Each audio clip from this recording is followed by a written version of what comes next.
The first significant winter storm of the cold weather season this year has rolled through at least the northern plains region, and it has brought with it snow that is likely to linger and some fairly cold temperatures. So I think winter, at least for the very northernmost part of the Great Plains, has arrived. We have snow cover and the cold is likely to linger. This weather pattern has impacts on much of the rest of the United States, especially the middle part, and the air that comes down with Arctic air, which this is early season Arctic air, at least that's its source.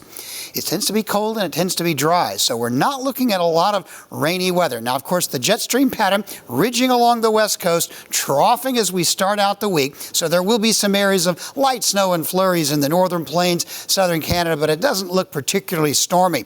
The dark blue is near or sub-freezing high temperatures. It's the pink stuff that we're talking below zero, and you'll notice that'll stay up north. But pretty cool weather has dropped down into much of the central United States, and it's actually going south. Now, in this particular configuration, strong ridge west, low pressure trough over much of the United States, that's going to deliver cold weather pretty far south. But this is early season cold. So I'm not talking about any unusual frosts or freezes in the deep south or anything like that. Just going to get a little bit chillier, and it looks like it will remain fairly warm down over South Florida.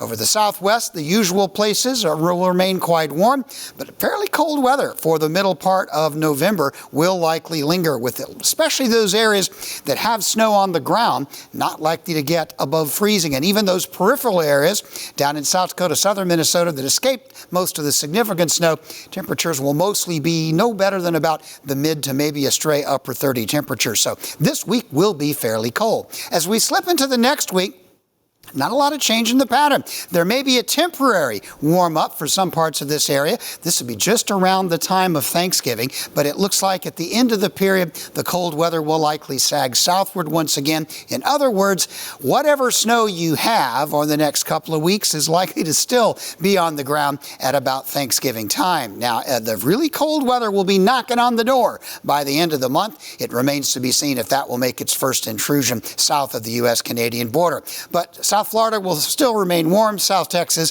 Southern California, Southern Arizona, those areas will have weather like you would expect. This is just the first phase of cold weather into the north. Precipitation-wise, the last of the storms in this southwest to northeast pattern will deliver some rain and maybe a little bit of snow. And through the eastern United States, northern plains area, just flurries and light snow. The mountains will get some snow. The second week of this period, which is Thanksgiving week, at this point in time, looks fairly non-stormy for the middle section of the country.